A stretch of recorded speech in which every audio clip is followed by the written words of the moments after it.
And now our next guest is a rock legend and guitarist in one of the biggest bands of all time, Queen. But Brian May has another passion.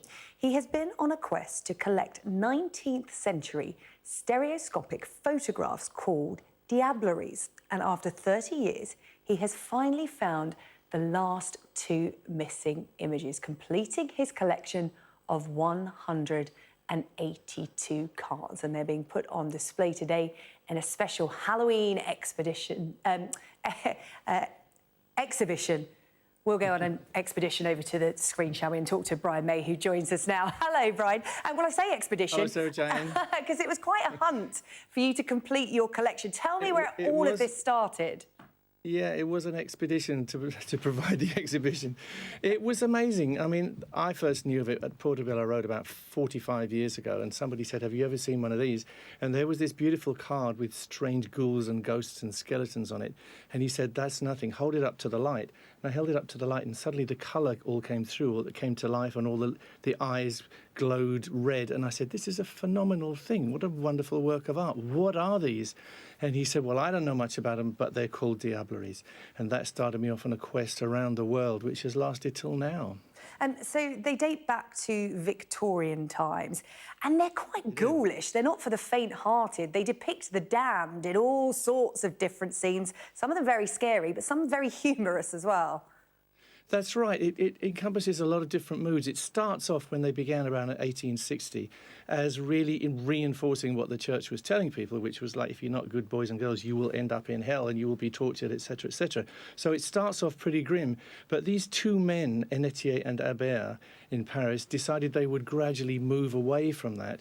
And the views became more and more fun. So eventually people, I guess, were thinking maybe it's not so bad in hell after all. So you get skeletons skating on ice, and skeletons represent our human souls after they're departed. You get them swimming in pools of water, and then it becomes more satirical. So it starts to take the mickey out of Napoleon and the administration at the time, and out of life in general. And some of it's very relevant to today. There's one called Satan Journaliste, which shows a journalist with two faces and all sorts of clues in the picture as to what happens to truth. You see fake news depicted in a Diablerie from 1860-ish. So there's a hell of a lot of wonderful stuff in these views, if you get my drift. I see what you did there, great pun. You collected all 182. It started in Portobello Road in London. Where did it take you to get hold of all of these? I've discovered them all around the world. They're obviously very, very successful in their day, and so there are a lot you can pick up still. So they start off in England and in France. Well, France they start, and then England, but they get very quickly shipped across to the USA and all over Europe. So I have found them all over the world, and it's been quite a little journey for me. And I think I was the second person in the world to get a complete series of Series A. That's the first 72. And the first 72 are kind of the glory days of this wonderful genre.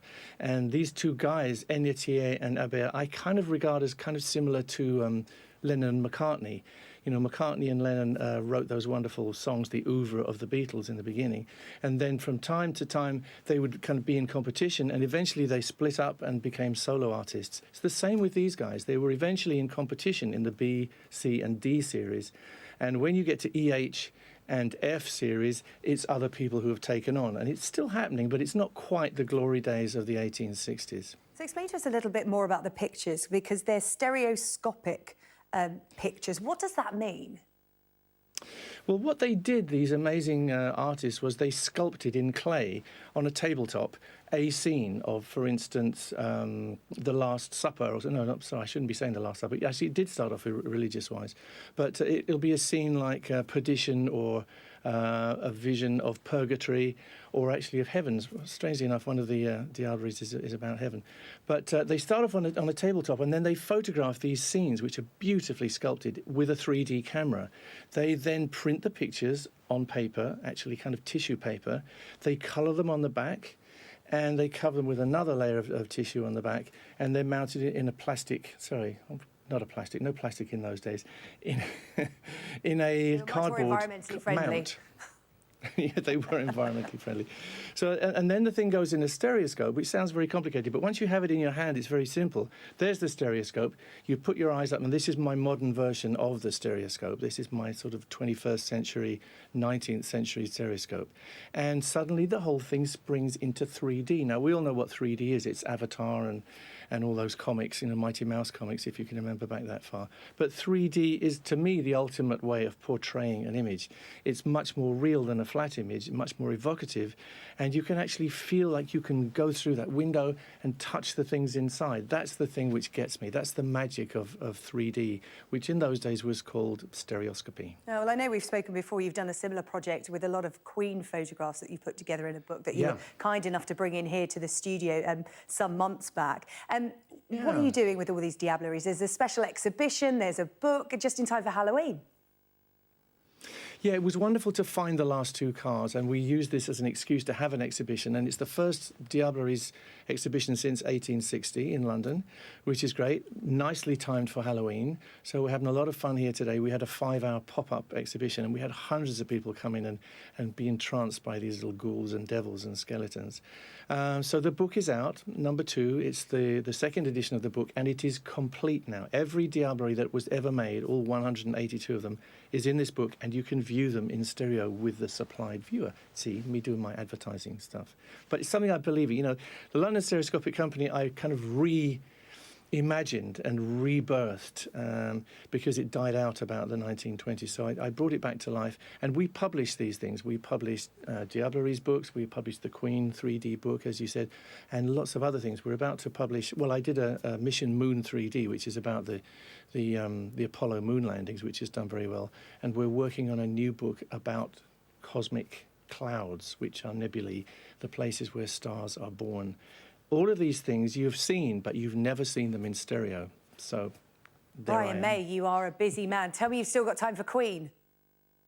I still got a little time for Queen. Yeah, I'll have to have a lot of time for it soon, because we're back out in January. We'll be in Korea and Japan, Australia and in New Zealand.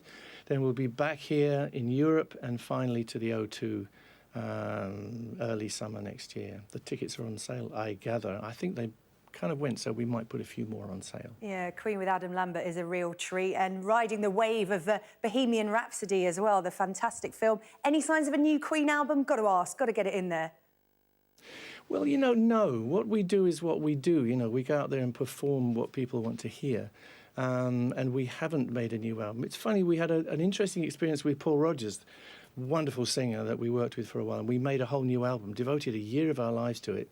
But strangely enough, although I think there's some great stuff on it, nobody really cared. They want to hear Queen the way they know it, the classic Queen with Freddie, and, you know, who can blame them? So at the moment, we're enjoying what we're doing, which is going out and playing live. We experiment with the tunes. We bring them a little bit up to date. They're very much living. It's not a fossil that we are, and we're not a kind of tribute to ourselves. We are living it, the legend that we created, if you like. And we love it. As long as we can still walk, I think we'll be doing it. Roger and I, that is. And Adam is young blood, so we've been drinking his blood a little bit. You can see in the Diableries book where I'm going with this. Oh, my God, that's a whole new Diableries series. Brian May, thank you so much for your time this afternoon here on Sky News. Pleasure to talk to you as always.